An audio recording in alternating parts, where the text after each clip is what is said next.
Bye. Okay, can people hear me online? Yes, sir. Yes. Awesome. Yes, I Thank can. you. Kathy Gleason. Hello, everyone. Thank you for joining. I see the chat is working. Oh, I gotta close that. It's transcript. Oh. Okay, so today we are doing a work session on the 2023 through 2026 TIP, the draft version of it. So I just want to kind of go through some housekeeping items before we get down to business, and hopefully paper copies will be here by then. So this is a work session of the Technical Advisory Committee and the Policy Committee for AMATs. Work sessions are typically just a chance for the committees to get together and talk, ask questions, find out more information. This is not an opportunity to vote on things or take action on things. Additionally, public testimony or public comments are not accepted at work sessions. I know that there are members of the public online right now. If you do have questions about things, you are more than welcome to email it to us at the AMATS info, and we will respond as quickly as we can. Okay, so one other thing, there are links to the scores and the TIP document itself on the AMATS website. If you go to the AMATS website under the TIP page, you can find links that'll be available during this meeting. And when Christine gets back, she'll be able to post a link in chat for those who want to use that. Okay, so today's meeting is primarily going to be focusing on the TIP tables themselves and the projects within. Our plan was not to go through the scores themselves because the scores are what they are. The scoring team got together and scored. So I'm just going to walk through each individual table and talk about the projects, talk about the tables themselves. And then if people have questions, comments, or concerns, they can ask them, you know, kind of as we're going along. Just, you know, make a motion, you know, raise your hand online or just motion in the room and I'll stop and we can ask questions. And it's just the time for nice discussion on this project. Okay, quick brief history on what we've done to date to catch you up. So we did the TIP criteria back in December. So we drafted it, we released it, we got public comments on it, and then we did the final version, developed the final versions of it. And then we did a call for nominations, 30-day call for nominations. That call for nominations gave us 142 nominations to score and rank. There were a couple of projects that were nominated that don't apply, that are not applicable, so we did not score or rank them because the type of project itself is not what we can fund with our federal funding, or it's outside of our area, our AMATS boundary. So we got a project for a Clutna Lake pathway around a Clutna Lake. A Clutna Lake itself is outside of the AMATS boundary, so we can't fund it with our funding. So once we got all of the project nominations, we organized them, sent them to the scoring team. The scoring team scored all of the projects, which again, thank you all very much for helping to score for those teams. It was a lot of work to do in a 2-week time period. So it was a big, big push. Once the scores were organized, we then got together as the scoring teams and kind of talked about the scores. You know, how did the projects fall out or, you know, rank? Which projects kind of rose to the top? Were there any concerns or questions? And overall, I think the scores were pretty good. There was a pretty good breakdown of projects from complete streets to bike and ped. For that score sheet, and then the number of TAP projects. We had a pretty significant number of TAP projects. I believe there was 18 of them in total. And in congestion mitigation, air quality, we had about 3 projects. I'll get into those in a little more detail as we go on. Any questions so far? Okay, sorry, I just want to give you a brief history so you're caught. Okay, so today, the first thing I want to go through is the TIP itself. Oh, I do want to note one thing. So throughout this, I'll probably be talking about limited funding availability because of the grandfathered projects, and I'll explain what those are. People who've been looking online at our nominations can look at the scores and say, my project didn't get into the TIP. What's going to happen with the nomination? Well, the nomination itself is going to be carried forward to the MTP, the 2050 MTP update that we're doing right now. And will be put into the pool of nominated projects to review for scoring and consider for inclusion in the MTP at that time.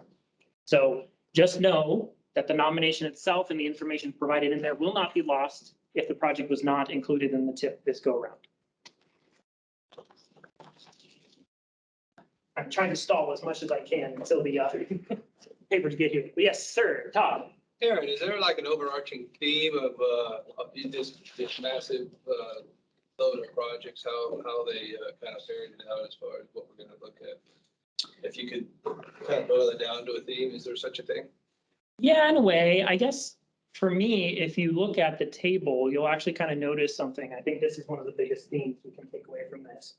So if you look over here at the percentages, the breakdowns, in past tips, the roadway improvements breakdown was typically in the 50% range, 50 to 65% range.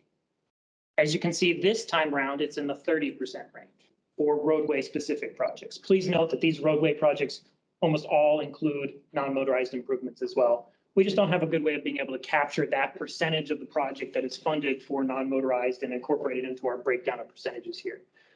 And pavement replacement is about in the range it needs to be. Non-motorized historically has been max 15%, and we are almost at 30% this go around. Sure. So I think that's one of the biggest things you can take away is the non-motorized improvements that we are including with this version of the tip are significantly higher than they have been in the past. And I think that reflects a lot of what we've heard from the public over the years, that they want to see more non-motorized improvements incorporated into our plans.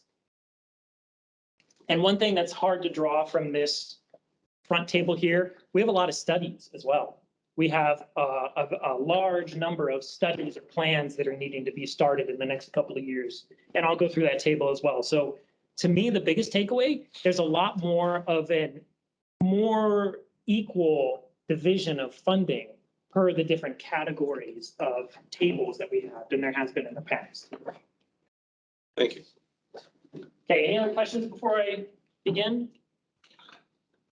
Weddleton? Yes, Mr. Weddleton.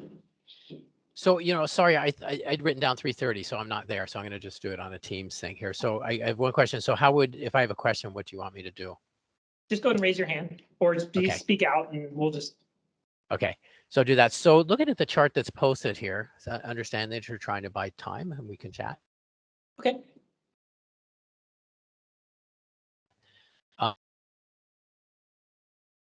The non-national highway system subtotal is 31,496,000. And then the row below that is the same number, but shouldn't that be a larger number if it adds in the CMAQ? No, I'm gonna actually go ahead and get to that. Oh, you will. Okay. Real quick. So I'll explain what's happening with that. Okay. So if I could ask a broader question, kind of more like what, Todd was asking then, so we've got this new scoring system, which is, generally I think is an improvement. We're heading the right way. So in some ways, what we've done here is a test of that system. So I don't know if you're prepared to say, how did it work? Was it easier for you? And then having done it, is ultimately this tip going to meet the goals of the MTP in all its variety, for vehicles, miles traveled, and pollution and all these kinds of things? Is there a way to kind of combine our effort here with testing to see if this scoring system works? Yeah, so there's a lot compact in there, so I'll get to it as much as I can. So the tip criteria itself, yes, it is the new kind of version of it. It was a pretty significant changes from what we've had in the past. And feedback from the scoring team was it was good. The criteria itself is good in some regards, but we unfortunately have had kind of a compacted schedule to get this tip approved in time. And so it left not enough time for staff to be able to gather a lot of the base information for the scoring team before we started scoring. So it caused them, so we ended up scoring those after. And so it got done, but it wasn't the exact way that we wanted it to go. And there were some criteria that were a little more complicated for the scoring team to be able to use that I think one of the things we need to look at is how can we make it a little bit easier, not only for the public to understand, but the score members to use. Like, for example, the ITS flow. Is it in the ITS plan or is it the CMP plan? Well, what does that mean exactly? we need to be a little more specific about what we're talking about there. And so I think this version of the tip is much closer aligned with the 2040 MTP goals and then what the 2050 is proposing as well than past tips have done. I think it's also much better aligned with our performance measures and helps move us in the direction that the performance measures are wanting us to go, which is focusing more on the non-single occupancy vehicle or non-motorized aspect of transportation, as well as recognizing equity. And so I think it's a positive step in the right direction, but I guess I wait to hear what others have to say. And just on a note on the criteria itself, in April, if this goes before if the process, the steps that we're doing all are aligning, and we have a moment of reprieve in April, my plan is to sit back down with the scoring team and kind of go over any of the questions or concerns they had on the criteria to gather that information for next time when we update the criteria and say, okay, this is what worked, this is what didn't work, and help make improvements on the next one. Thanks. So when do you think you would be updating, and you say criteria, I mean the scoring system? We'll take another look at it. Yeah, I would recommend that staff gets at least a year break between updating scoring criteria because it's been a lot with MTP and TIP. Meg's shaking her head no, but basically we can update the scoring criteria as soon as we want. And so it's as soon as we're done and we have the TIP in place, we can sit down and talk about what improvements we want to make. We just won't technically use them again until we develop a new TIP. So it could be 3 years from now. Oh, I got you. That's right. Okay. So I don't want to dominate. So you can say if there's other people with their hands up, Aaron, I don't want to. No, but I think we're ready to move forward. So if you have other things, we can talk afterwards, or if it's, whatever you want to do, you can keep asking questions. No, go ahead. I don't want to. If we have time at the end, I might bring some other stuff up. I appreciate it. Okay, thank you. Okay, let's go ahead and get started really quickly. How I'm going to break this down is I'm going to talk about each table and something new that has come out of this TIP process, and then kind of go through each line by line or project and just see if people have any questions or comments. So the first thing we're going to look at is table 1, which I've already kind of talked about. This is a breakdown of all of our funding per year, so you can kind of see it's how we determine fiscal constraint.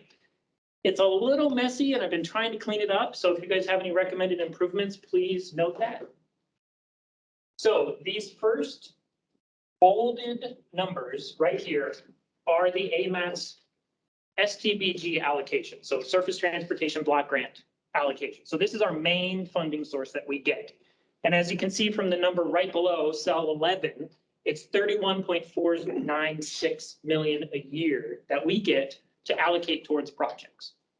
And so they've been broken down in this way per table. So you can see, the National Highway System, table 2 has 5.1 million without pavement in 2023. Then with pavement, it's 18.9 million. So you can see how we kind of break it down there.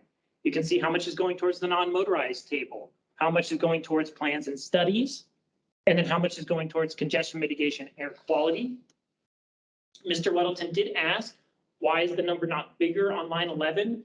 Because the CMAQ funding, the true CMAQ funding we get is outside of this allocation. And so it's a separate line that I'll show you right now. So this is just our one pot of funding for STBG and how it's broken out. These lines right here are the true CMAQ dollars that we get. So these are limited in what they can be spent on, only for things that are helping with air quality specific. So line 12, congestion mitigation, air quality, table 5, SIP projects. So these are the statewide implementation program projects. These are air quality control measures.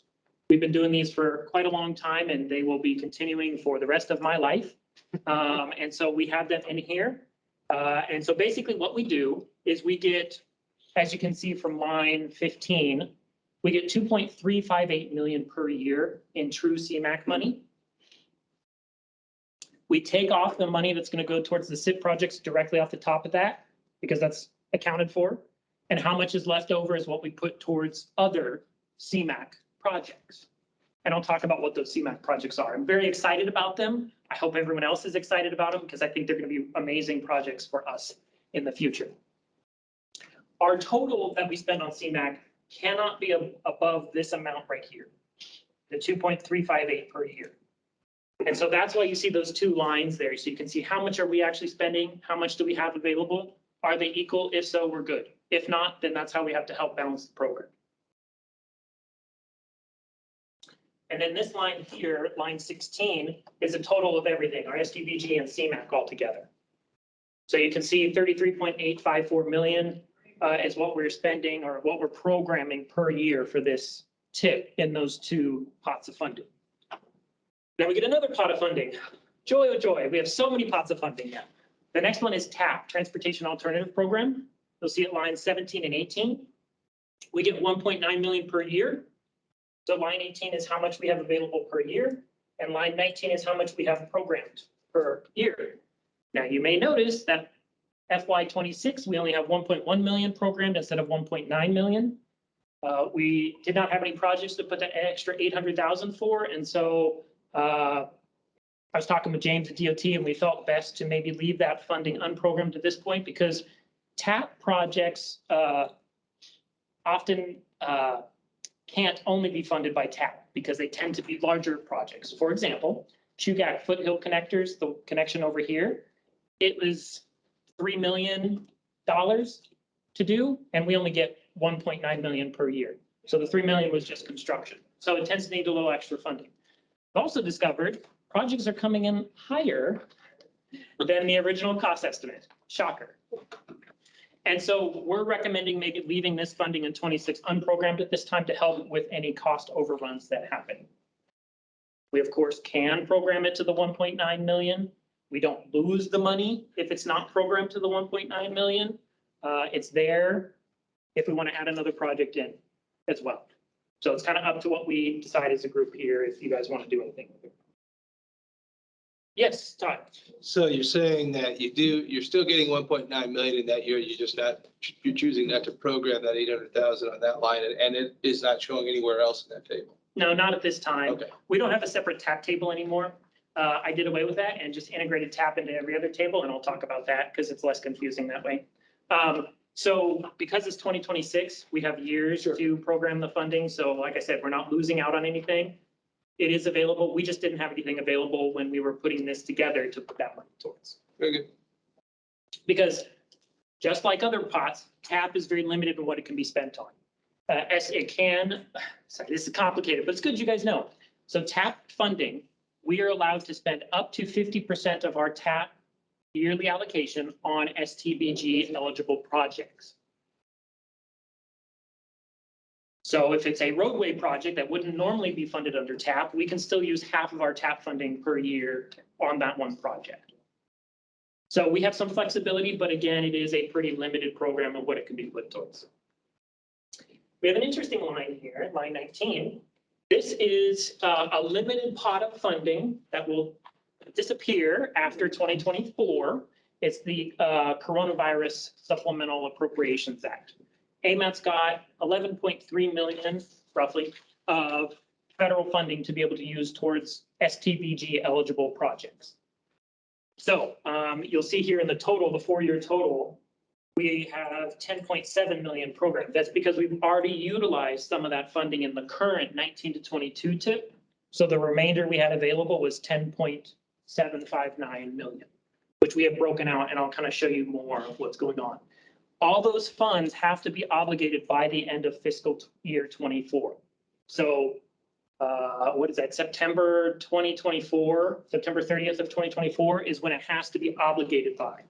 So that's why you see zeros in the 25 and 26. Just obligated, does this have a spend date?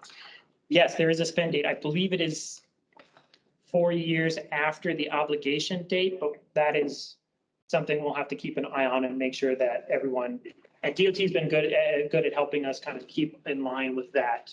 And you'll see kind of what the projects are going towards, so you'll see that it's pretty easy for us to expend that by the deadlines. Okay, and then the remainder of this information here, this is outside the AMAT's allocation, but still shown within our TIP because it's required to. So any federally funded projects within the AMAT's area is supposed to be shown in the TIP. And so that's what these columns are here for. HSIP, so we get the information from the state and we show it in the TIP. National Highway System, same, what we get from the STIP, we show it here. And then we have the transit funding, the MOAs 5307 for Public Transportation Department. And then we have the railroads 5307 and 5337. We get that information and just add it into the tables here. And then we have other funded projects within AMATs, which I'll talk about later as well. So yes, Todd. Yes, I'm kind of looking, you are aware of the STIP Amendment 4 process that's going on right now, are you not? I'm aware, yeah. Okay, very good, because I'm just focused on those numbers because those are going to change dramatically. Okay, then as soon as that information is available, we can add it in. Okay.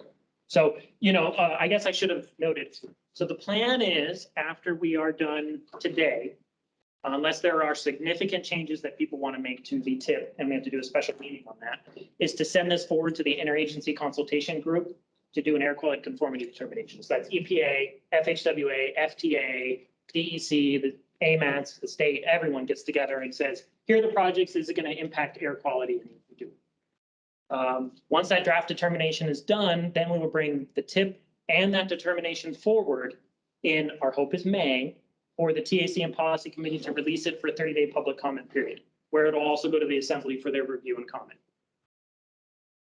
So once that's all done, which takes about 2 months to do, we will hopefully bring this back in June, July, August for final approval by the Policy Committee, and then send it to FHWA at near the last possible second for approval. So just a heads up on our timeline, we are barely getting this in under the wire at this point. So, A question, Aaron. yes, I printed off these tables yesterday. Mhm. And it looks like one change is the coronavirus rows. I've got a little bit different numbers on the version that I have. yeah, there's probably an update between the two there. It's, so basically, Was there what anything else happens- that's updated? it's minor, Okay. it doesn't really matter. Okay, It was a reshuffling of the program because somebody told me an incorrect number on one of the projects, so I had to shuffle it around. okay. So, and then I found out today, oh yeah, one of the CIRSA funded projects, they were actually concerned they weren't going to get it obligated in 23, so we had to move it to 24. And that, I'll talk about it in the table as we get to it. Okay. Okay, any questions, comments, concerns at this point? Okay, here's our first project table, table 2, roadway. So, those who've been following along this process for a while may notice some differences in this table here in a way to help make it a little cleaner, nicer, and easier to follow along. One of the first things is this column called the fund code. In the past, we have not listed what type of funding, what program or pot of funding is going towards a particular project. This time around we have, because we have a variety of different projects. So STBG is our Surface Transportation Block Grant. AC is Advanced Construct. CIRSA, the COVID Response, TAP, Transportation Alternatives Program, and CMAQ, Congestion Mitigation Air Quality. Just so you know, these fund codes will be in the tip narrative, explained what they are, as well as possibly a footnote on each table saying, spelling them out. We haven't worked that one out yet. And then one of the other new things is the total that we've included on each project. So you can see how much is being programmed per year for the project, because it was kind of hard to figure out with our new fund code. So a good example is Bernard Roadway rehab. If you look at this one here, 2.5 million is going towards STBG or coming from STBG for right-of-way funding in 2023. You see the total down here, and you have nothing in 24, nothing in 25. And then in 26, you have a split for the utilities and construction. So 5.650 million of STBG with a 14.350 AC. AC is where we borrow from the next year to help pay for something in this year.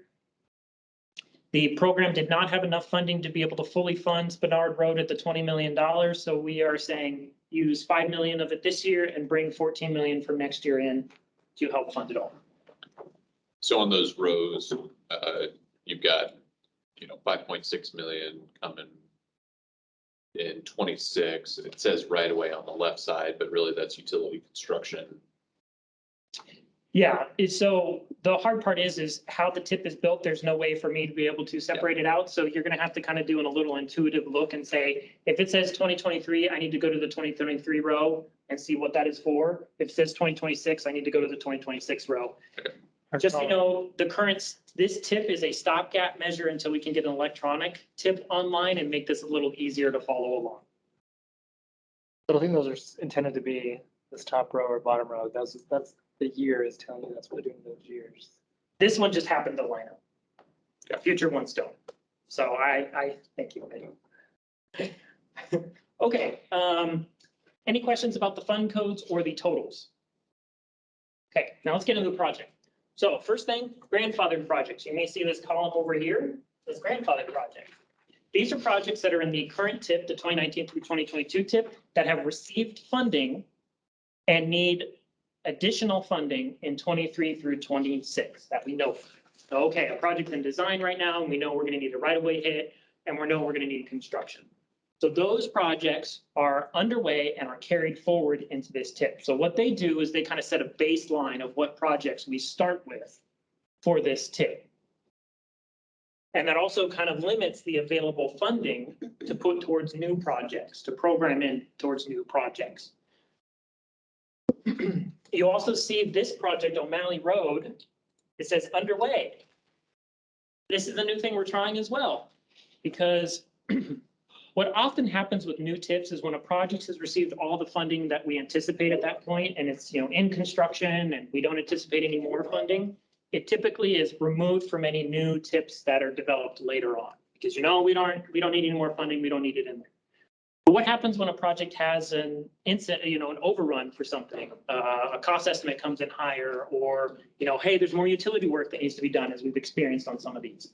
Well, then we have to sit there and do a 6-month-long process to add that project back into the TIP, just to add that funding, and it delays the project, and it's a kind of cumbersome thing. So our recommendation this go around is leaving these projects in case they do need an actual hit of funding at some point in this year, the TIP. And then once the project's done and closed out, we can remove it from the TIP itself.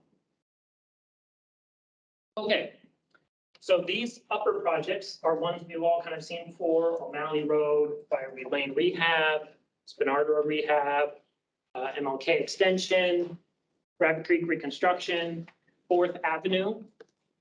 So East 4th Avenue is being funded with CIRSA funding. This is the one that was 2023 that I moved to 2024. Based on the project manager's concerns that it wouldn't get obligated in time. The reason I did that change is because it does not impact our fiscal constraint in terms of our STBG allocation. So it's not adding a project, it's not deleting a project. The CIRSA funding is there outside of our allocation, so it's easy to move over and not have it impact anything else. So moving it from 23 to 24 doesn't mean I have to find a home for that funding in 23. It's there in 24 and it's accounted for. Then we have Potter Drive, Mountaineer Drive, Academy Vanguard Drive, and the Pavement Replacement Program. So these are all grandfathered projects. Now we start getting into the new projects, or the non-grandfathered projects. So these are the ones that were nominated and scored and recommended for inclusion in this TIP. The first one is the Safety Improvement Program. It says no on grandfathered, but it's technically a project that we've done for years and we're recommending that we continue to do. We just update the name every year, so it's not a grandfathered project. It's technically not considered a grandfathered project. So this one I recommend stays because it's traffic count, traffic data collection. It's very important for us to be able to do that. The actual new projects are here.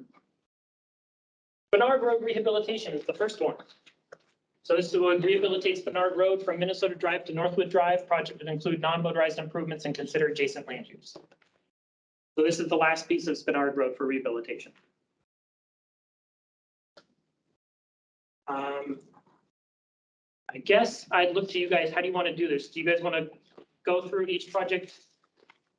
And then if you have questions, or do you want to ask questions as we hit each project? I guess I'll ask, does anyone have any questions on the Spinard Road Rehab project?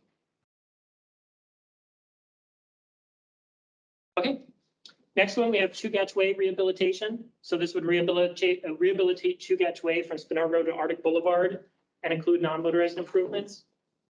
And so the project would actually use the Chugach Area Transportation Elements Study for design development, because AMAT's just funded that study, which had some recommended design features in there. And so we would like the project to utilize that study when doing this project.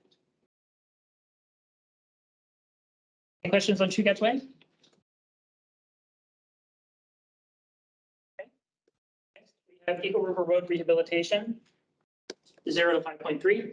So we actually did the other portion, 5.3 to 12.6, not long ago. So this is kind of the finished piece, or the last piece that needs to be done. I will say one thing we found as we were doing the scoring, Eagle River projects did not score as high as we'd anticipated. And so when we were actually looking at projects to incorporate.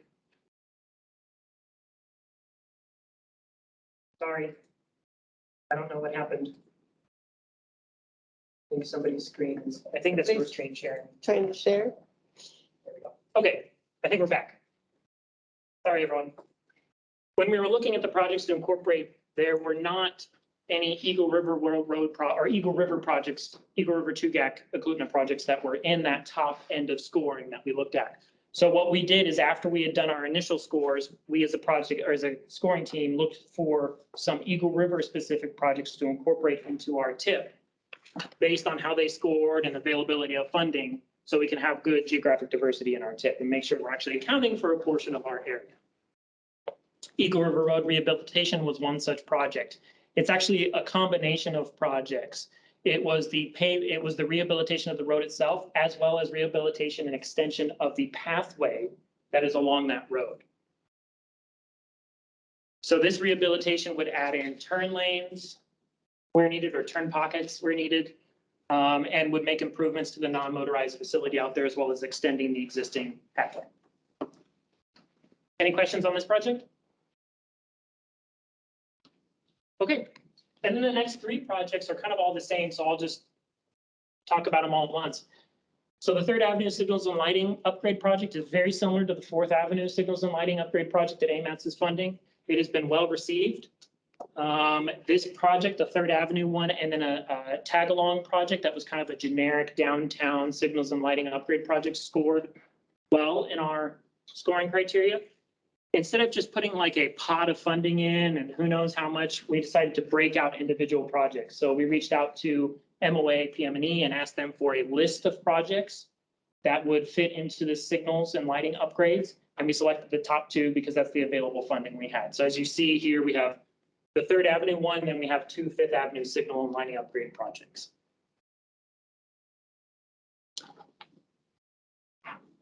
Okay. Any questions on the roadway table? We feel that we're over-programmed, or we have the ability to program appropriately in any federal fiscal year right now with what we've got shown, assuming slippage of a certain percentage of projects. I think so, but it depends on which ones. You know, we're kind of lucky in this go around because we don't have an O'Malley Road project in these first 3 years. That's like a 25, 30 million on its own. So it slipping was, difficult to accommodate. A lot of these beginning level or these, first 3 years aren't as massive. So it's going to be easier for us to be able to accommodate if any of them slip or move. So I guess likewise, though, if any of those slip in outer years, are we starting enough projects appropriately now that we're not going to run into an issue where if some of those slip in 27, 28 or whatever, that we don't have a gaping hole that we have to fill? It's hard to answer that. I don't have the ability to say, you know what, we may have a slippage here, so we're going to have to add on these projects and not have the fiscal constraint available. Yeah, I mean, ultimately, we want to deliver the projects and the schedules that we've got here, but, we purposely on the STIP side, we're looking at, we know that a certain number of projects are going to slip. And so we've got to have something to fill those holes. We don't have that ability as AMATS. Yeah. We have a very limited pot of funding that has to be fiscally constrained, but. So I'm just saying that, potentially you start a project sooner than, and put more towards design of a project to begin, sooner rather than hold off and wait until outer years to start. We could move them up the phases, and if we get to a spot where there's a gigantic hole we have to fill, we can come to the policy committee and say, hey, we'd like to add a new project because we have this gigantic hole here, and we're going to base it on our scoring list and have to go through the amendment process as needed. So we have that availability. I'm comfortable with what we have here, but we'll have to see. I guess to that point, go ahead. You can finish this conversation. I get to that point, with design services, IIJA, a lot of big projects potentially coming our way. It could impact your schedules. Well, then my recommendation for DOT is to think about allowing other people to help design projects to expand the ability to get these projects moving forward. I'm just saying, yeah, to his point, I think some flexibility. Flexibility is going to be.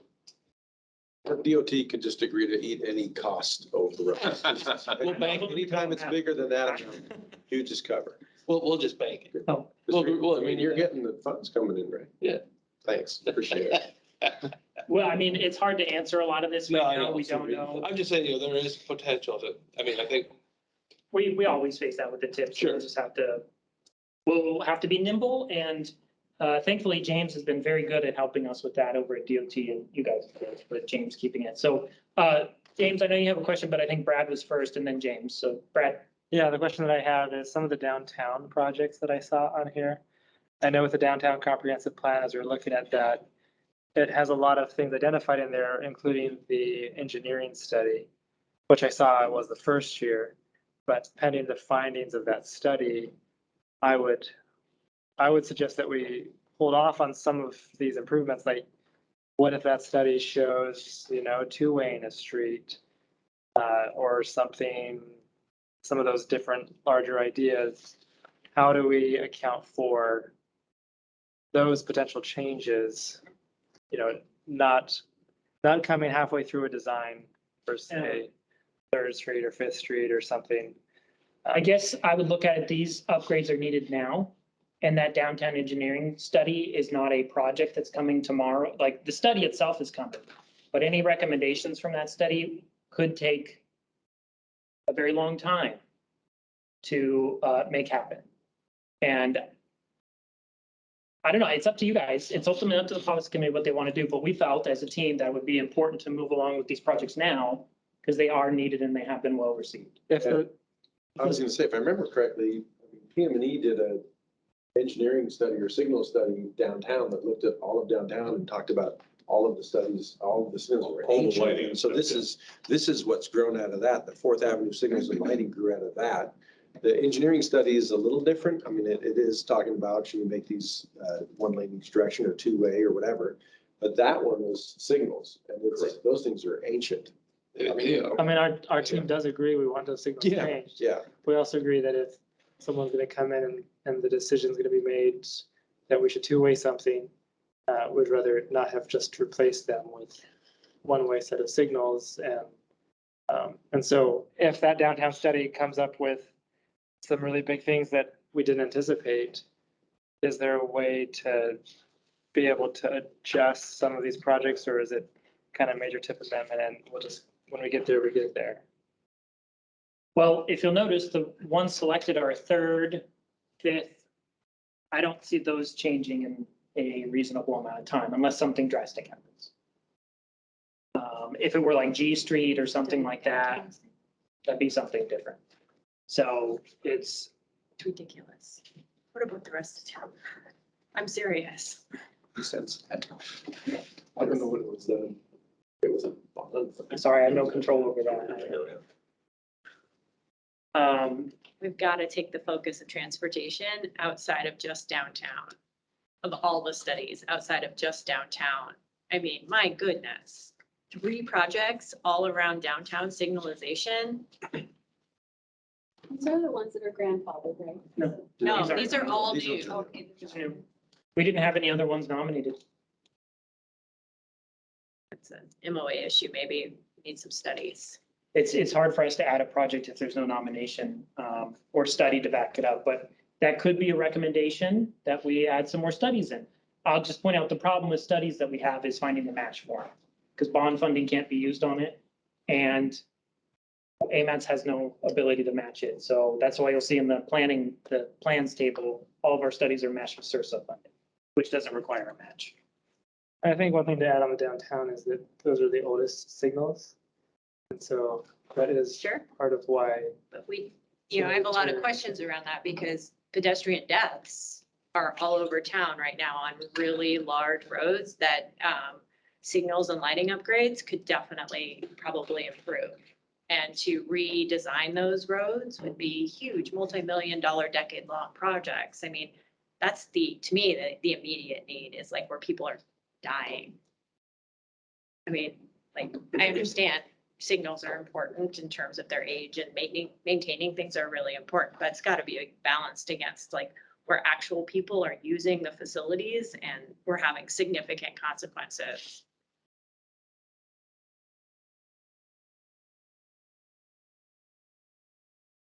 I feel like we have a lot of studies in here that aren't just in downtown, but I don't think we've gotten to see them yet. We haven't. But- So So maybe. we'll get to we that. need to- Yeah. It's important that everyone has the ability to make comments. So please, thank you for, that helps. Okay, any other comments on the roadway table? I think there was someone online. Oh, James, sorry. I didn't forget about you, I swear. Yeah, that's fine. I just had another comment regarding how we account for slippage, and just to remind folks that we have the ability to start design projects for the pavement preservation and the pathway trails projects. So we can get those designed and have them ready for construction funding if we see things are going to slip in out years. So there's a number of ways beyond, that we fill those holes.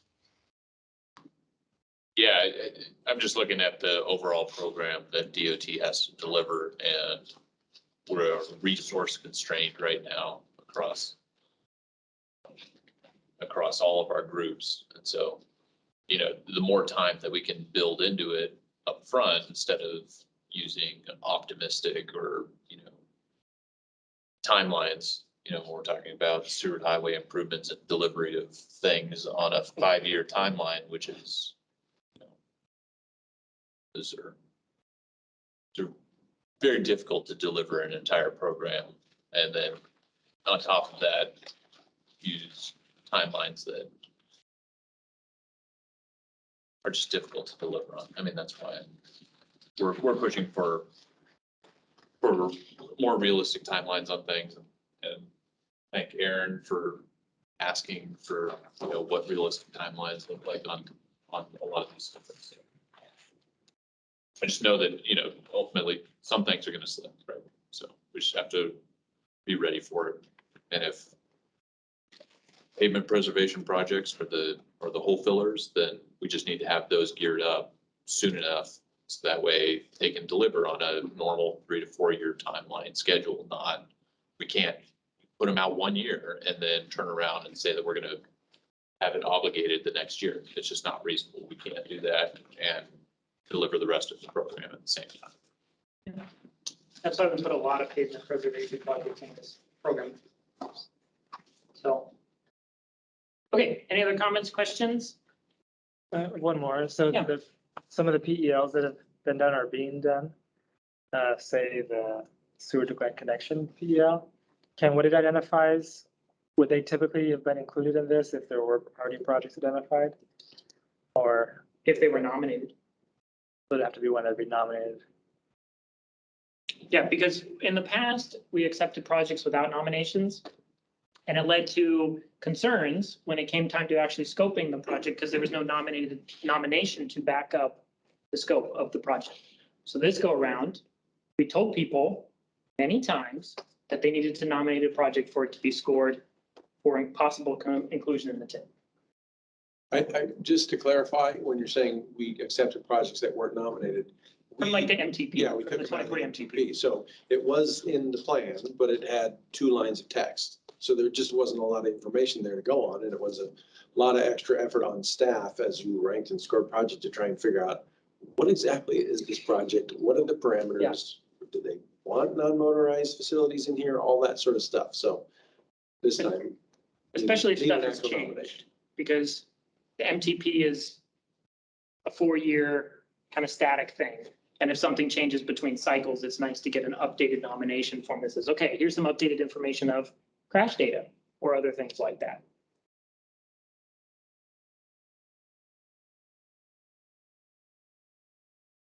Any other questions, comments, concerns?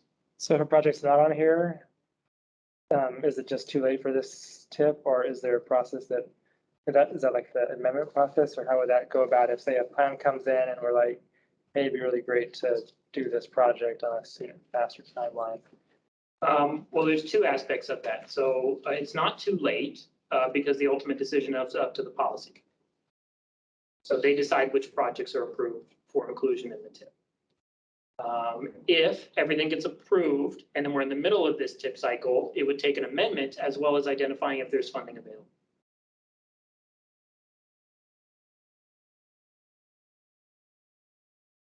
Okay. But I think the point there, though, is that, you know, if you're talking about the sewer to Glen connection or something like that, it'd have to be wholly funded by AMATs, right? Yeah, we wouldn't put a project like the sewer to Glen itself in the AMAT's Right, application. or a portion of there, unless you could completely fund, you know, that, Why we have PELs. right? Identify projects of independent utility, right? Right, yeah, so then you start, right, so then you start talking about major projects that, you know, that individual projects of that huge scope are gonna be $100 million projects. Yep. You know, $150 million projects. It's one smaller portion. But if the PEL's supposed to be looking at other tag-along projects that could be done in the area, that could be funded by AMATs, because they tend to be 30 million or so. And so if those come out and somebody's like, this is a project we need right now, then it's brought forward before the policy committee if they would like to add it in. If there's funding available, again, we're limited by funding, and it would have to go through the amendment process, which is about 6 months. Funding available could mean taking that funding away from a project, or no? If the policy committee is willing to do that, then it is up to them. But we all need to understand what the repercussions are. If a project has already received funding and they're expended funds against the federal program, then the Muni or DOT is on the hook for paying back those funds. So once you start a project, you make sure that you are willing to see that project through. Yeah, and once a project gets in the tip, if you want to add something else in, you have to take something out. So Because we have our limit. That's why the front page says, here's the total you can get to. As long as we stay at or under that total, we're good. So that's why the policy, you know, when somebody wants to add a project in, we have to say, okay, policy committee members, we have no funding for this. Is there a project that we want to delay, take funding from? Like, what is the plan here that in order to be able to fit this into the program? Okay. Thanks. Okay. Non-motorized. Okay, so we have our grandfathered projects, all kind of, you know, downtown trails, Fish Creek trails, Potter Marsh, Emperor Wide, to pavement replacement. So one of the first ones here is the Northern Lights Boulevard sidewalk repairs.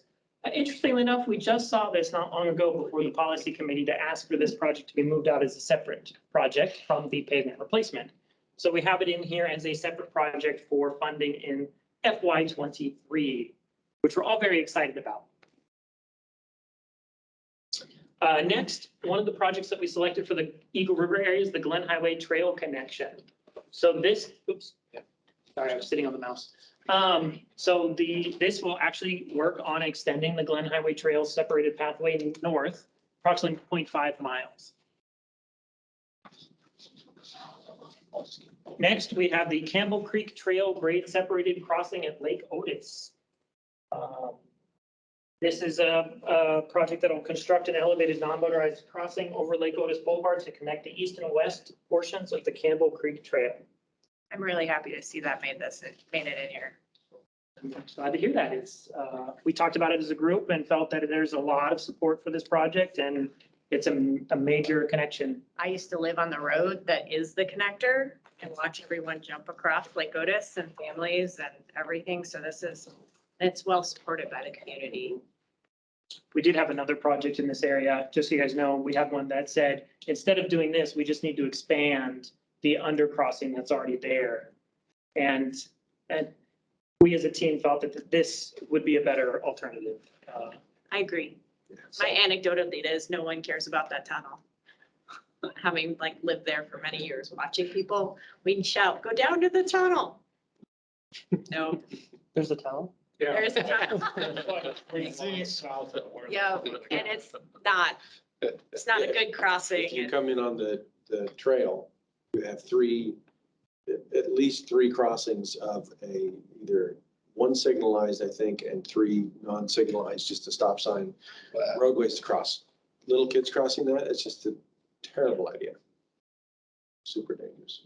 So, It's a much better solution. Is that 850,000? yeah, so these are broken down in thousands, so 850 would be $850,000. And then below it's 450,000, so it's a total of 1.3 million to start the design on that project. We're breaking it between some in TAP, some in STBG. Okay, next, we have two projects that are kind of related to each other. A multi-use pathway from Tudor Road to Northern Lights Boulevard. So this is constructing a multi-use pathway along the railroad corridor from Tudor to Northern Lights. So it's connecting up to the Fish Creek Trail extension that we are currently working on right now. And then the one right below it is West Tudor Road pathway connection. That would be kind of the last little link of that portion. So this is at Tudor. I guess I don't need to justify this project, but it's that portion right where the railroad, where you have Tudor kind of goes over West Tudor. The project, our NMO 00012 would connect down and kind of stop right at that area at Tudor. And then the 13 project would kind of finish that connection over to connect with the existing pathway that's there at Taft Street. So it kind of completes that connection through the network there. And then the last one was a new one that grew out of something that AMATS has recently paid for, which is a safety campaign. We worked with MOA Traffic to help provide safety equipment to various groups throughout the community. And we actually just heard back from, Joni, correct me if I'm wrong, but it's the Center for Safe Alaskans. Okay, Center for Safe Alaskans handed out a bunch of safety equipment to various different organizations. It was very well received. And we felt that it would be good to continue that campaign program with some of our funding to continue handing out safety equipment, as well as helping to provide education for the general public. Any questions on the non-motorized table? Okay, plans and studies. Sorry, Oh, can yeah. I did think of one question. The two ones on the railroad? Mr. Railroad Guy? Yeah. Is this something, we don't want to start something that's a lost cause? No, we support this project. That's one of the, I mean, it's a major thoroughfare now. It's one of our biggest issues we have with trespassing in there and all the way up to the coastal trail. And rather than just having 200 feet of unfettered wandering around, throwing crap on the tracks and so forth like that, to have an actual intentionally, deliberately designed facility with, whatever we can do to encourage people to stay within it. We see it's something that it's an advantage to us as well as that's something. Great, that's good to know. Thank you. I did reach out to the railroad before this meeting to ask about that project, so. I will say that our, through this corridor and so forth, this works here. There are other corridors that we have that we've looked at that we just can't make it work. So that's not a universal statement that we apply to Seward and Fairbanks. But certainly in this area, it makes a lot of sense for all of us. Thank you. I'll just echo my previous concerns on the roadway projects with the trail projects and pathway projects, and say that of all the projects, trail and pathway projects are the most likely to slip based off of, touching of right of way to everybody, inconsistent right of way, you're probably gonna hit more right away, more environmental issues. They're some of the more difficult projects to deliver because there's so many more protections on the federal side associated with trail and pathway projects. And so I just lean towards more time, starting sooner than you anticipate, because they are very difficult to deliver on. I guess my question for you, Sean, is what would you like to see changed in the tip to help address your concern? Because I'm not really understanding what it is you're asking. So, Commenting on. if you're focused on delivering a construction project in a certain year, then starting sooner with the design of that project, by a year or two would give us more time to deliver in that construction year, right? Because your biggest dollar amounts are always your construction years, right? So you'd start as soon as you can to give more time to, involve the community and not force your way through planning and zoning commission submissions and the CSS process when you're trying to commit to, delivering in a certain federal fiscal year. Yeah, I mean, I guess I'd say that we got a lot of these schedules for any of the grandfather projects from DOT, so I hope you guys were accurate. Well, And then any of the new ones, we also worked with you guys on it. right. So- And so I'm just saying that, the schedules that we provide are generally, everything's rosy, right? Yeah. They are not super conservative schedules that may result in, that may have slippage because of resource constraints and whatever else, right? I mean, there's a lot of stuff that's outside of our control. Property owners signing on the dotted line that we need the right of way, right? Utility companies that have no capacity for projects, especially when we're talking about, small impacts here and there. They're the ones that are driving most of the schedules of our projects. And we have no control over their resources. We talk to their, upper level management and say, we need more resources for you to deliver on our projects. And they, their focus is not on capital improvement projects. Their focus is on delivering services to the community. Right? Yeah. Okay. I mean, that's why we try and watch the program as tightly as possible. We're just gonna have to watch it and see how it goes and try our best with it, I guess. Yes. Real quickly, I will reiterate the statement as well, based on, again, not to beat this dead horse, but based on the outcome of STIP Amendment 4, Sean's concern is, I understand his comfort level. Whenever these schedules were given, I don't know I don't know when these schedules were given to you from DOT. Just like last week. Okay, then hopefully then Amendment 4 was taken into account. And no, so the schedules were, here's a general application of a schedule on a project, not knowing any of the constraints associated with any of the projects, not knowing the complexity. We gave that in 5 minutes, right? I think part of the problem in the previous tip was we had a project that was going to slip. So we were going to have a giant hole and we had nothing to put it to. And all we could think of was, well, we could do some pavement replacement and we didn't have any ones designed. And so we dumped a bunch of money in buses, which is great, which is always good. But this gives us the option of saying, well, these have slipped in year 3. We have new projects there. They're all starts. We have the ability to move them up a year if we can move it and we can make it work. Yeah. This gives us more options by putting more stuff in there. If we get to 4 years and we had something slip and we couldn't start the West Tudor Road pathway connection, we put it to the next tip. It gives us more flexibility by having that in there. We did not have that in the last tip and we kind of really got in a bind by trying to spend a lot of money for a project that slipped that was sucking up most of the allocation. That's why we're trying to be more careful about what types of projects we put in here in terms of dollar. Because, O'Malley was 2 phases of 20, was like 30 million plus each. And it just, when you have those $30 million holes in our program, it can cause some concerns. I think this version, at least for this tip, we have limited that factor some. But as James said, our pavement program, our pavement replacement for both roadway and pathway helps a little with that flexibility. That's why we added a bunch of extra or, a longer list of pavement projects than what we have historically done to help with that.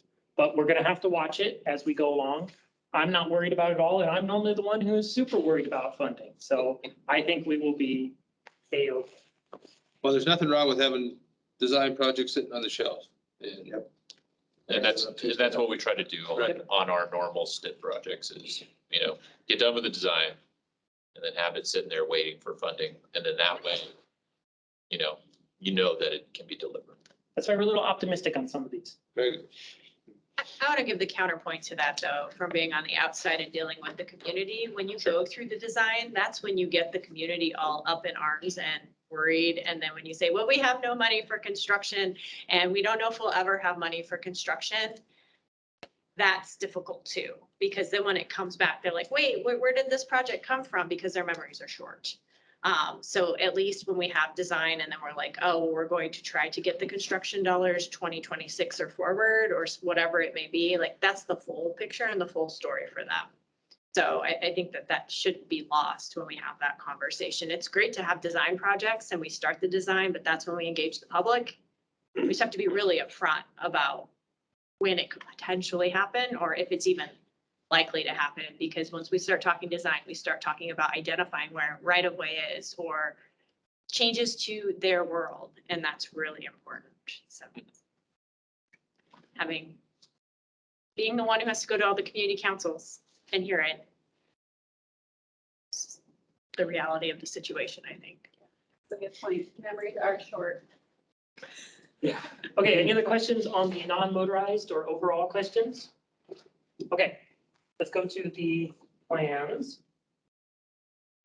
Okay, so we have a long list of plans. So we have our grandfathered ones in there, the safety plan, Port of Alaska, multimodal one, the Super Glen PDL, 92nd Avenue.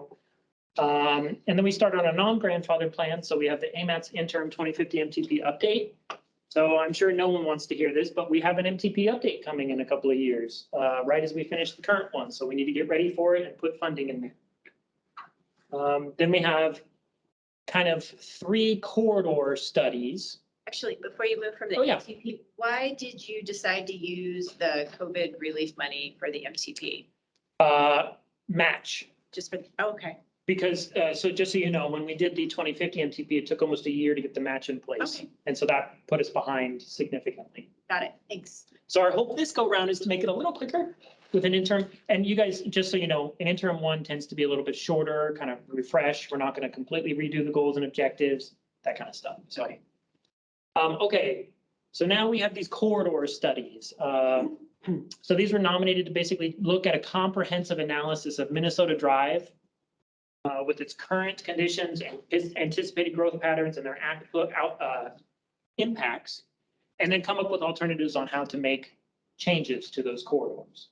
This kind of came out of 2 things. One, this particular one was nominated, but additionally a PEL for a multi-way boulevard on Minnesota was nominated as well.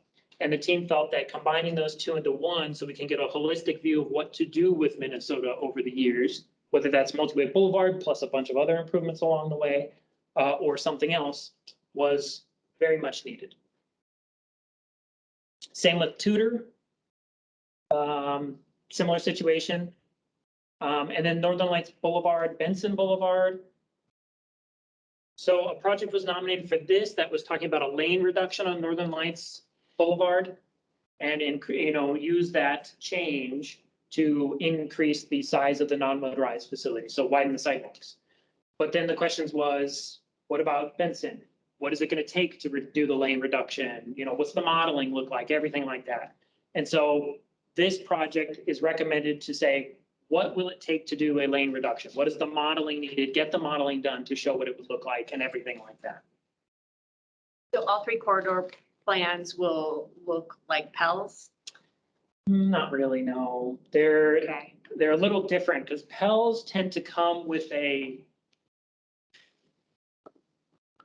They're time constrained. So Yeah. PEL's, A focus on delivering construction projects. yeah, so PEL has a 5-year Shelf life. shelf life, right? And so we're gonna have to go back and do Midtown, Don't want to hear that. right? Yeah. After, because it won't be able to be delivered in the timeline that, I'll be moving. right. Um, So Spinard Corridor Plan was an example of Okay, what, Longer term right? survivability or longer term shelf life.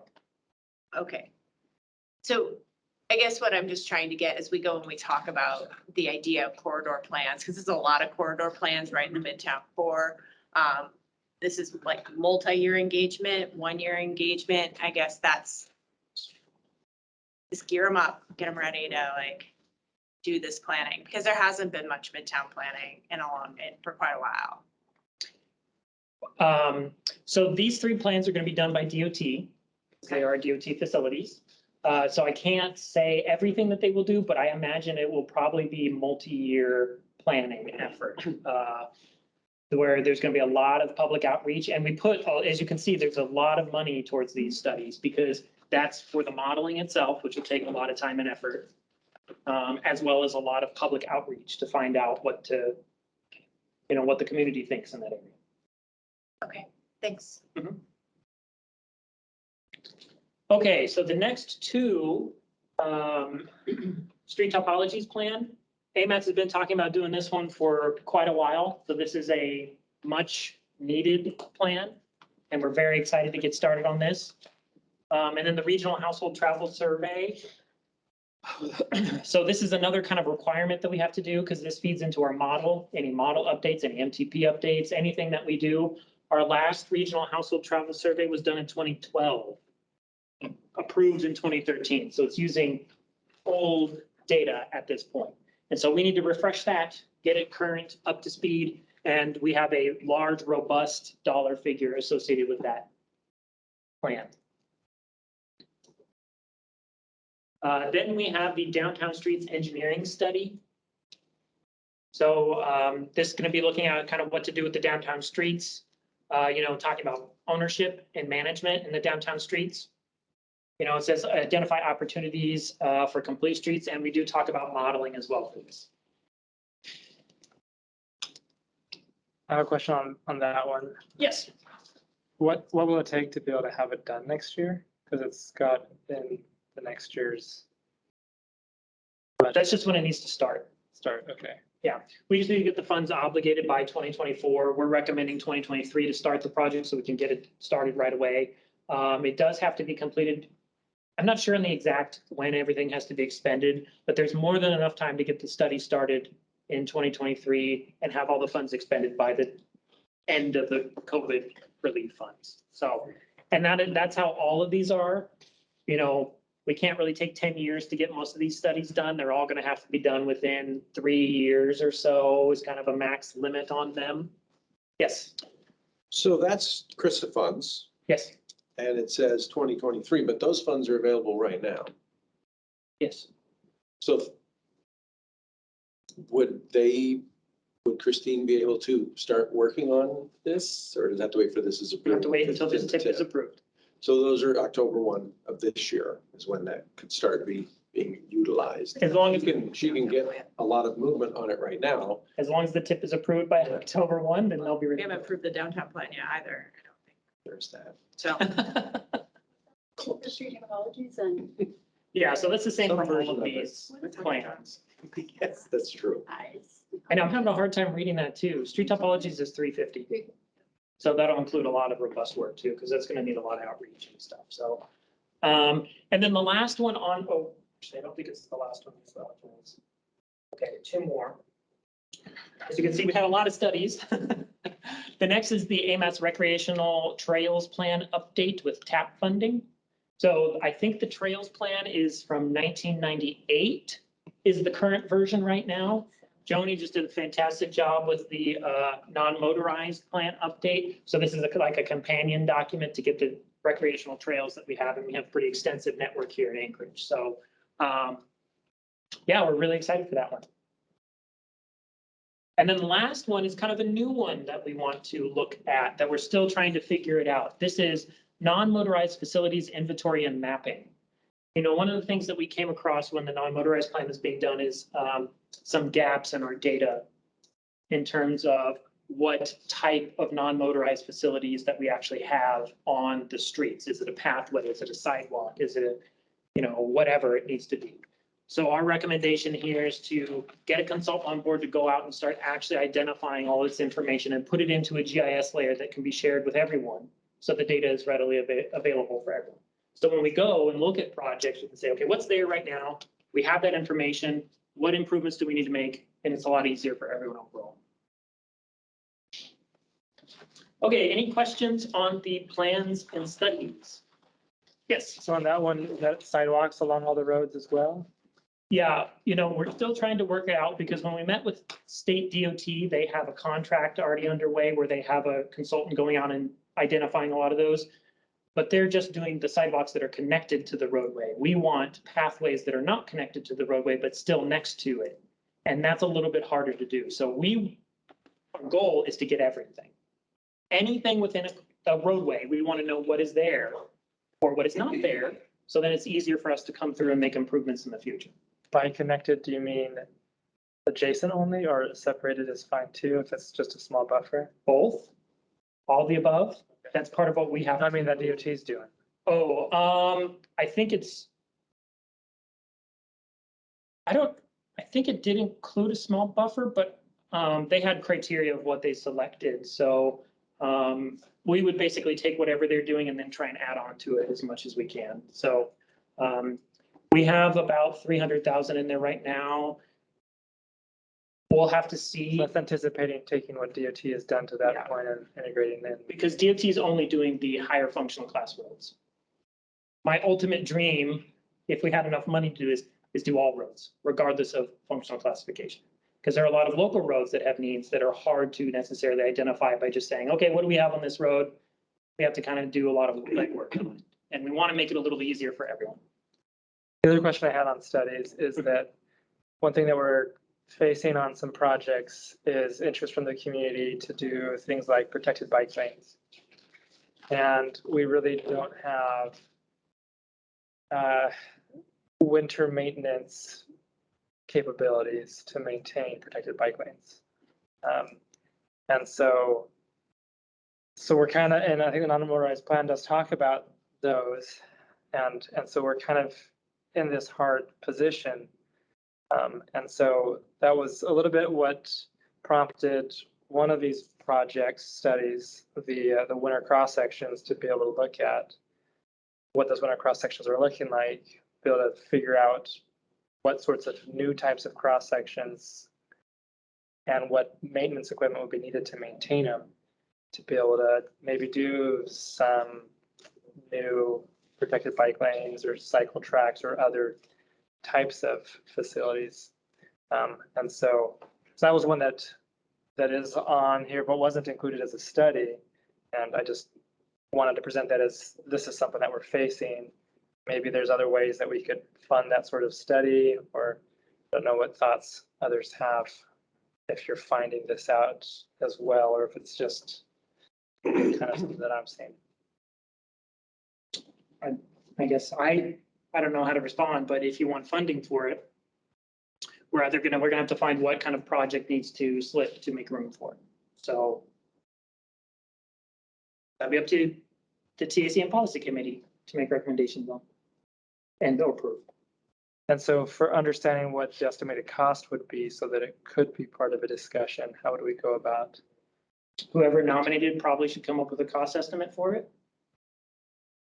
And have that available. And then when that comes up in discussion at the TAC policy committee or however, just have that information available.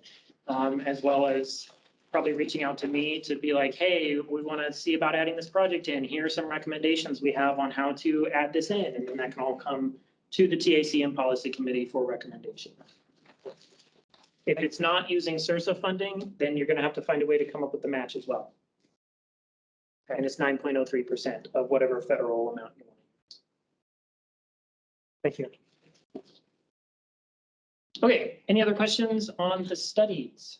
Well, I would just say one thing, and that is the inventory and mapping with the GIS is super important. I think it also maybe should come before, or it kind of needs to be in place before some of these other studies, or it will be easier for the other studies to be more complete if the GIS study is done before they are, but that's my, like, that, I see that as a program for 24. Yeah, 24. So that was my only thing, but it is super important, and if it could be potentially Okay. started prior, that might be helpful. We can look at moving that up. One of the biggest problems we have is the number of studies that AMAT staff is going to be starting is pretty robust in the next few years, and making sure we all have availability to do it. So Yeah, that's. Yeah. the coordinator will have to take care of that. And so, no, that's a good point. I think the thing to realize with the non-motorized inventory is we may not have it done for a while. It may take many years to get done, so it may not be ready for some of the studies we show in here. But it's a good point. Get that started right away because it does feed into a lot of other. Yeah, I don't remember when it was, but it was at least a decade ago that the traffic department had a AMAS funded project to do the street design inventory. And they had interns for at least 2 summers, probably 6 or 8 interns with GPS, and they'd go out with a tablet and they inventoried every single sign in the city. So it was several summers worth of inventorying, and that was signs. At this, I mean, I don't know which one there are more of. Seems like there are a lot more signs. It's like 60,000 signs. Well, it's every single sign, whether it's just a little sign that says no parking here or, street. The thing to realize about the inventory mapping is although we show one hit, it may take multiple hits as time goes on. It's just, this is the funding we had available until we could find some way to use our regular funding and get the match for it. So it's kind of one of those work in progress. Everyone's talked about it as a need and we never really moved forward on it. And we're recommending moving forward on it now to at least get started on something. Interns getting expensive a couple of years from now. I wouldn't know. Couple years. Yeah. Thank you. Okay. And, One question on this, are these all funds for consultants and others? Are these, like when you mentioned that AMAT staff will be, how much of, have you looked at how much of this would be for AMAT staff versus for consultants, or it's all consultants, it's all consultants? Okay. is my understanding. I guess I Well, can't for speak the for most part, DOT. these funds in here are always the consultants. The AMAT staff, management of the projects are always paid through the PL funds, the Okay. UPWP. Okay. So they don't come out of this. Occasionally, if you write it in there, some training might happen. I know for the TDM study, they wrote in some training. And you gotta manage it, so that's kind of what you're saying is having this money going with consultants, just your capacity to manage it. Yeah, because it takes a lot to manage even 2 or 3, and then you tackle on another 3 on top of it. Now you're managing double the amount. And although you're just managing it, it's a lot when they're pretty large scale projects. Yeah. So we want to just be mindful of everyone, DOTs, the munis, and AMATs staff limitation. And it's a lot regardless. It's quarterly reports for every single project is a lot.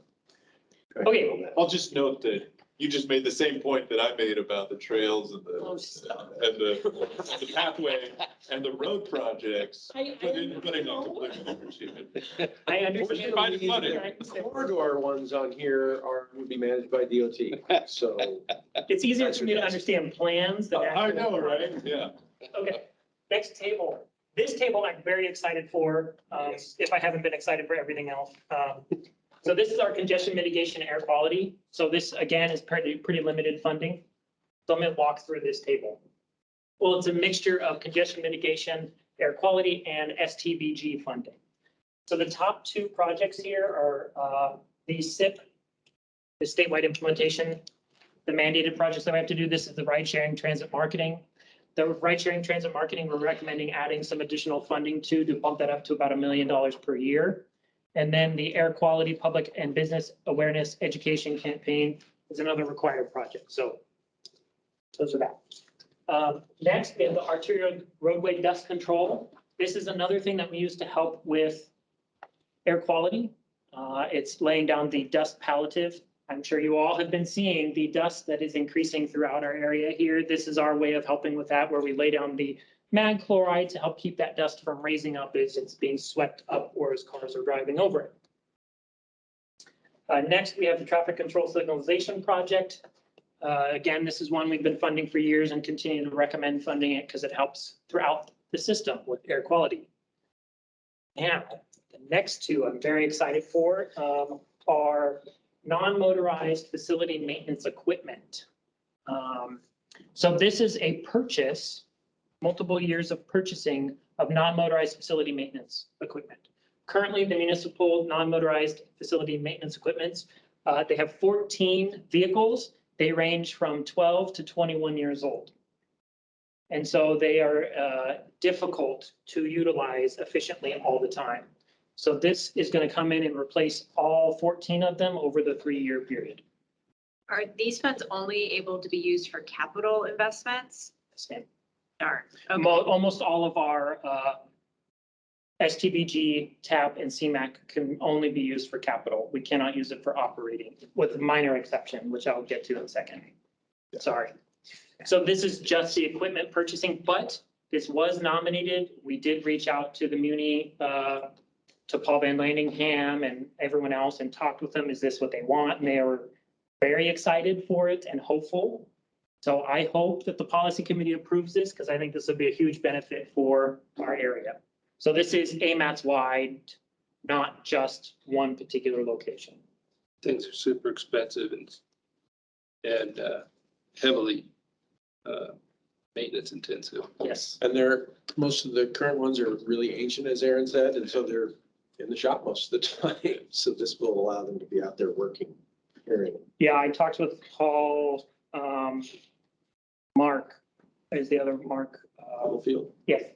And one of the last events where instead of 14, they only had like 4 available because the rest were still needing maintenance or repair or everything because of their age. And so it really is an impact to keeping the snow cleared on a non-motorized facility. So really hope this helps.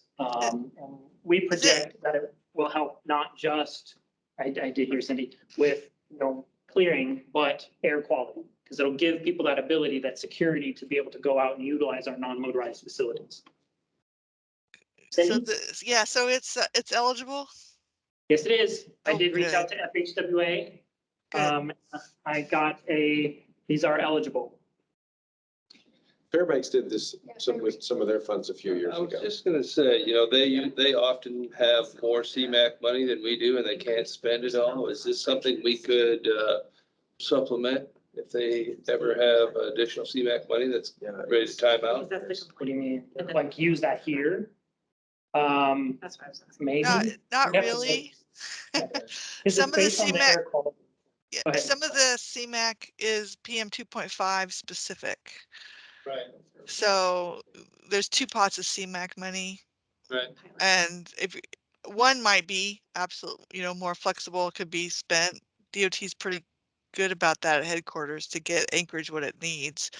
The other, which is the one that they're usually having more difficulty spending, is written very prescriptively that you have to be in non-attainment area for PM 2.5.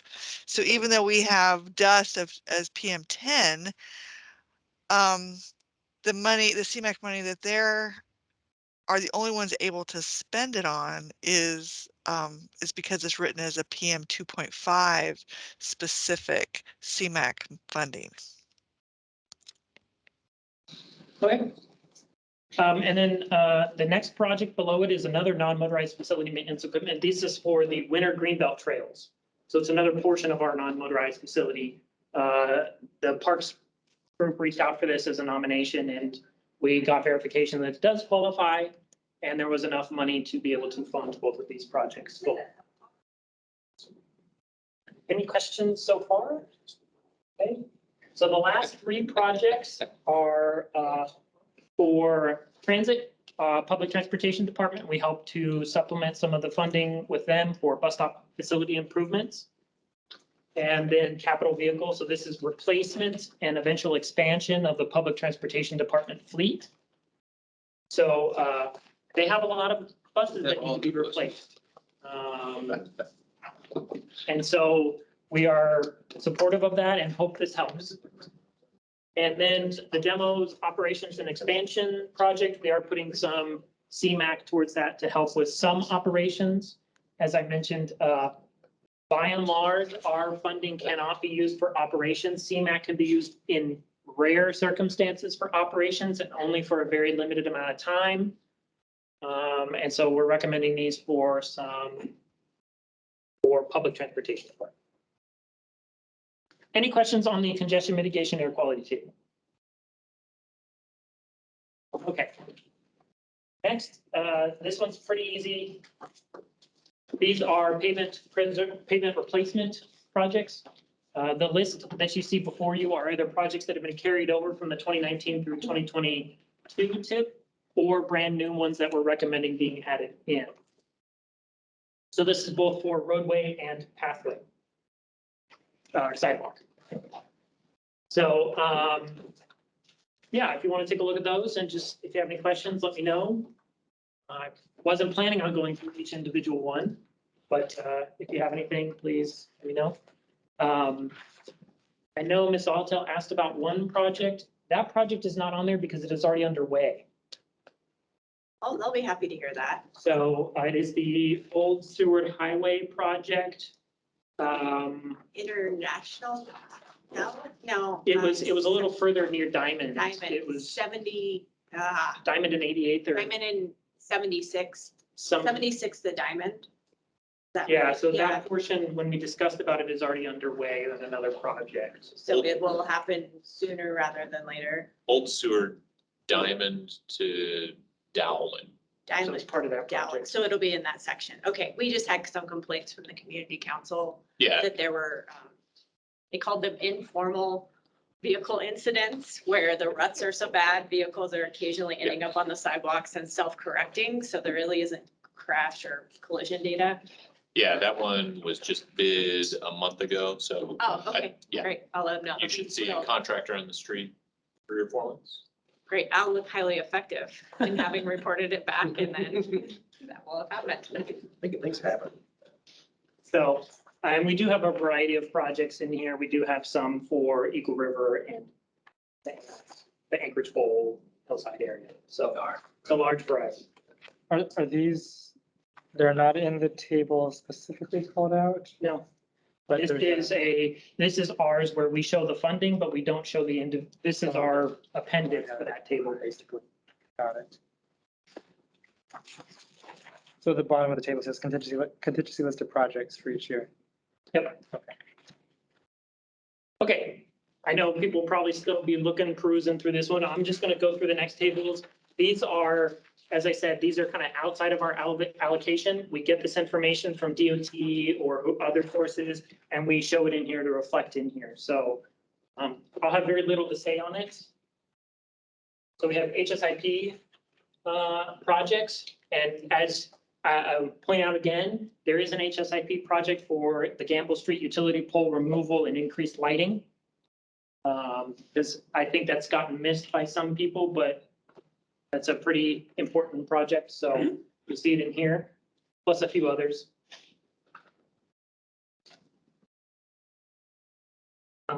Then we have the NHS table, which I'm sure we will have to update to reflect Amendment 4 in the STIP, but I was working on the newest information I had, which was not Amendment 4, so we will update that once I contact DOT to get some info.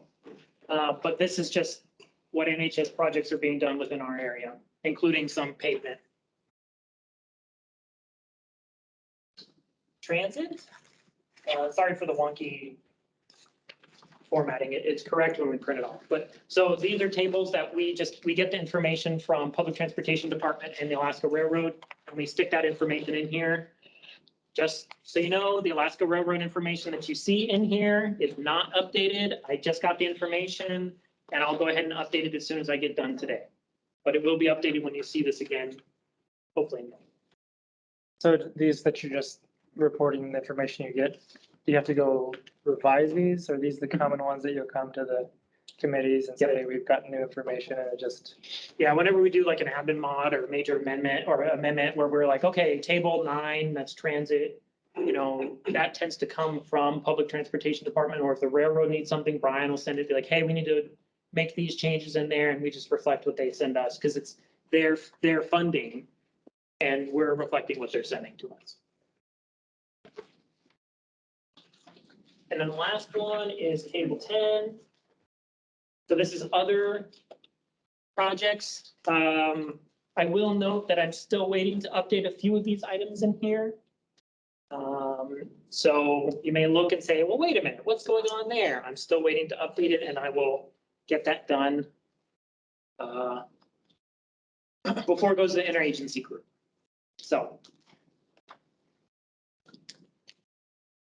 Okay, I guess any questions overall or comments? That's an amazing amount of work. I know ranking and scoring that many projects. Thank you. Well, thank you to the project teams, the 3 teams we had for each of the categories. It was a lot for them to do in a pretty short time. So thank you all for your efforts on that.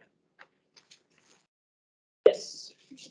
Specific question, Aaron, on the last page, maybe the one you have up there, the road improvements at APU, what is that? This Alaska, or the right over here, the Is improvements. it UMed?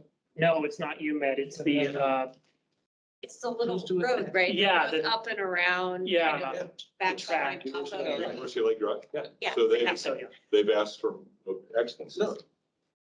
Or they asked. As I said, I still have to get a few updated numbers on things. So Maybe I'll. I don't know. I'll update, I know that the project's kind of gone on for quite a while, so I'll have to get updated numbers on this too. So earmarked at least if there's one. Nothing new. They used to be a earmark back in the day. Right, so that's our ongoing project that we're working on now, is that right? Yeah. So what's this additional? This is not, he hasn't updated it. Okay. So I gotta update it. Sorry. So I don't mean to scare you that they're asking for more money. It's, They need more money. so, oh, well, okay. Aaron, that's the last project in table 10. Is this new? I believe that's the old one that hasn't been. As I said, table 10 still needs some updating. Okay. Everything is up. Okay, any other questions from anyone on Talking about that. the phone? Or online? Sorry, we're not on the phone. APU. I wanted, can I say something? Yes. I just want to say to the group, having done this process before last time too, I just found the whole thing so much more straightforward, and just, I felt like the diversity of projects we got was amazing, and that we were able to score, and I think a lot of that work Aaron and Christine and Craig did to make the process better, and I know everyone else chipped in too, but it was like a lot of work, and they should all earn some serious kudos for all that time that they put in, because it's a lot different, and I feel like the projects reflect their transparency and all the work that went in. So thank you, guys. Just to give a heads up on what the next steps are, I know everyone's kind of ready to go, but real quick. So unless somebody has a significant change that they want to see to projects in here, I'm going to be getting this ready and updating the table 10 with some of the things we talked about today. And the railroad information. And I'm going to get it ready to send forward for the interagency consultation group to start developing the air quality conformity determination. So unless anyone objects, that's what I'm going to go ahead and do as the next step. Clarification, does our changes to NHS affect air quality determination? Yeah. So I'll need to get that information from you guys tomorrow. I'll have to, We can tell you what we submitted. and that's probably gonna have to be good enough, and then we Okay. can update it. So, And if there's a new project that's wanting to be added, he's gonna need to know that too. Any major additions or subtractions will have an impact on timing for interagency consultation. yes, if anyone wants to add new projects in after the interagency consultation determination is done, that'll be difficult and could delay us some. So that's why this is your opportunity now to say, wait a minute, what about this or what about that? So Studies too, or more just projects? everything. Studies typically are exempt from it, but if we start adding in this and this and this and this, it becomes really complicated. So we really need to make sure we have this kind of buttoned down before we go to the interagency consultation group. That's why in the email, I recommended that if there are significant changes that people want to see, we need to set up a special meeting with the policy committee to get those changes approved next week. I know that's crazy, but because basically what's going to happen is if people want to see changes, we have to set up a special meeting with the policy committee to get those changes approved. Hasn't moved through the policy committee yet. I know, it's kind of crazy, isn't it? Well, so why would we put changes through the policy committee when we haven't approved this through the policy committee? I'm That's having an true, order of yeah. operations issue. I guess what I just Unless need, you're asking for a special meeting to move No. this through the policy committee early. No. I Okay, guess what I would just need, does anyone want to see changes, addition or subtraction of projects? And I'll need to know that information pretty quickly. And then if you're like, I want this project taken out, I want this project added in, we're gonna have to find out how it's gonna be funded because you're hoping to put this before the policy committee in In- April, in May.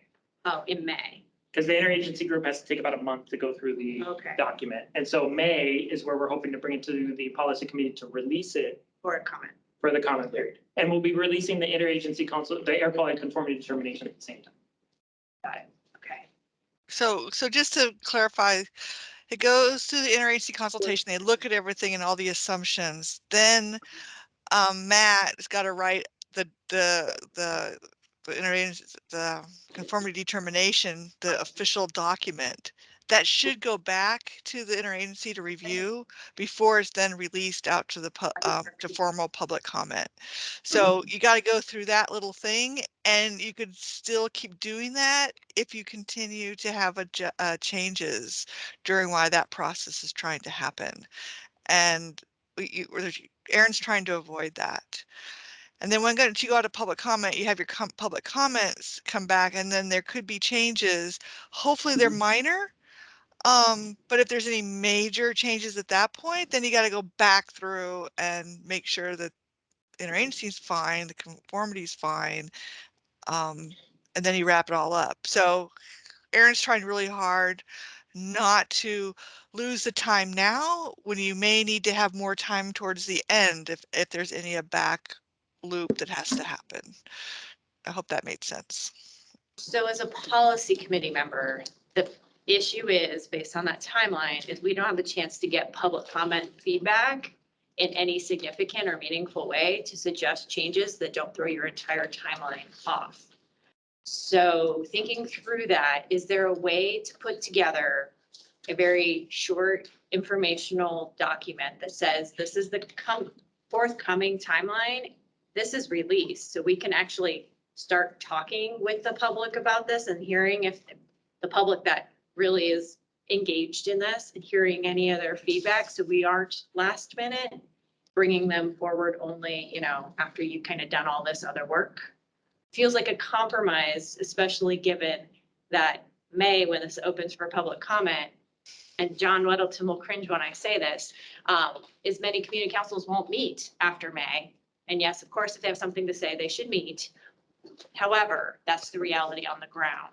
So if we truly want to foster public participation in this, we need to figure out some way to do that. Yeah, I'm not, unless Cindy. can No, I mean, correct you me. guys can release it now.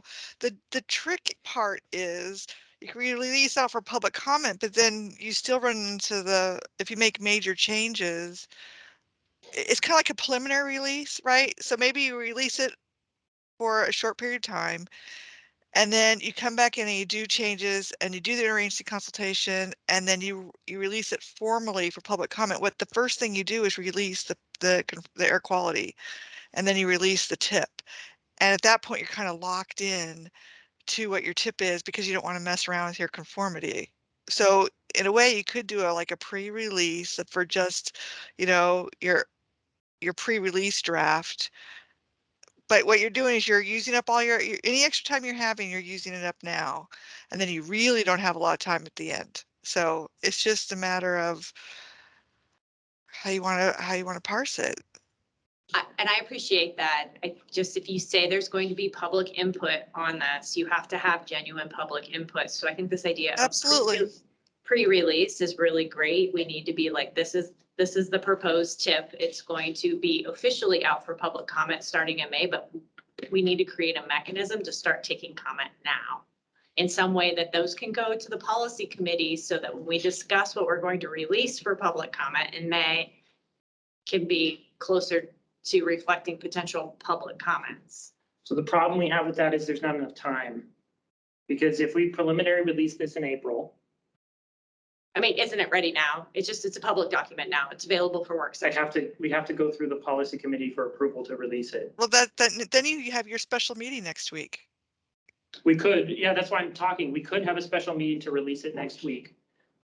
The So sooner we- it's out, the better. Well, we Well, the release it today. THD has released things in the past. So hold on, sorry, let's focus on the thing. So if we release it next week, how much time? We'd have 2 weeks, 3 weeks. So that would eat up all of April. Then I would have to do the interagency consultation all through May. Then we would come in June to ask the policy committee to release it sometime in June for 2 months because it has to go through the assembly, which takes 2 months. So that would be July and August. So is it, so for the assembly pieces of public comment item? public It's a testimony, hearing. It's a Public hearing, hearing. So it's introduction and then sure. next But time. we can always introduce and set, I mean, we can work with that. That's actually one of the more flexible pieces of the entire thing, it sounds like. We hear Well, this. could you go it on, could you take it to the assembly on this pre-release draft? To ask them to weigh in early. They Yeah, would love that, I'm sure. I'm not sure how many comments we would get, but we could try. I mean, John and I could ask through the clerk's office if anyone has any comments about this. Be great for them to also know about it, that it's out and like going to be asked for comments so they can elevate it at their community councils. I think some of that proactiveness can help address your timeline and still foster public participation. Because every step of the way on this, and I understand you guys are under really tight timelines, is that we don't get enough time to digest really complicated things and actually be participants. And so we keep trying to push to find that right balance. Yeah, we could try and release it, but we would have to do a shorter release of this preliminary draft. So it'd have to be like 2 weeks because then we need time to be able to respond to the comments we get, to be able to bring it forward, to try and then do the interagency consultation, then bring it back for release again for a 30-day public comment period. Where I think that's fair, Aaron. I mean, if you have it out there in the release, so this is a pre-release draft for 2 weeks. And it's gonna have a full 30-day public notice release on this schedule. I mean, Is it even possible, because this pre-release is a slightly different idea, is that just the comments come to the PC to see if they want to suggest any changes instead of requiring AMAT staff to respond to them? Well, historically, what we've always done for I know. public is to be able to keep track of all of the comments that come in. Sure. I'm not saying you can't keep track of them, but you don't know that you have to create detailed responses to them. I mean, it's like when we get We do. public We do feedback. have to create responses. Any kind of feedback we get on these You have things, to we have to create- keep track of them Sure. to actually provide that information on our website for the public to be able to see. But do you have to analyze and respond to them? Prior to the interagency consultation, it sounds like. You have to have a. Yeah, you have to have a comment response summary. Otherwise, you're not responding to That's- comments. That's federal rule. For any time you have public Any comment? public comment, yeah, exactly. Okay, I'm Yeah. just, It's new, but it's in Okay. there now. It's okay, not last certification. okay. So we can do it. It's just, we can do a 2-week release. Okay, Or is it better for, if this is a well, it's not released public, but it's like, it should be on the website that we had a work session, should be publicly noticed. So this document should be available. Should we just be talking with our constituents about it and getting the informal feedback to the PC members? I mean, we can sit down and have a special meeting to release it, to officially release it. Or to put it out for a 2-week period. It's just making sure the public kind of understands what the process is, because in the past, when we've tried to release things for 2 weeks, it's often been met with some resistance. Sure. I know it's a preliminary one and we'd explain it's preliminary, they'll see the final version or a longer 30-day comment. Because what I'm hearing is if we significantly want to alter it after the public comment period, it creates a lot of complications. We'd have to redo the air Yes. quality determination, yeah. Which could put you past your deadline. Mhm. And so we need to find a way to get meaningful public feedback in a way that can be reflected in the tip that doesn't blow up your schedule. I think regardless, our schedule is going to be a little off. Because I cannot guarantee that everything will go 100% according to plan, but I think it's a good idea and we'll explore it. Okay, just I think I need to figure out kind of more and lay out the timeline more and then see if we need to call a special meeting and go from there and kind of let everyone know. So we can do I that. appreciate that. Okay, any other questions? Okie dokie. Thank you all very much. I hope you have a good day and we will talk soon. Bye.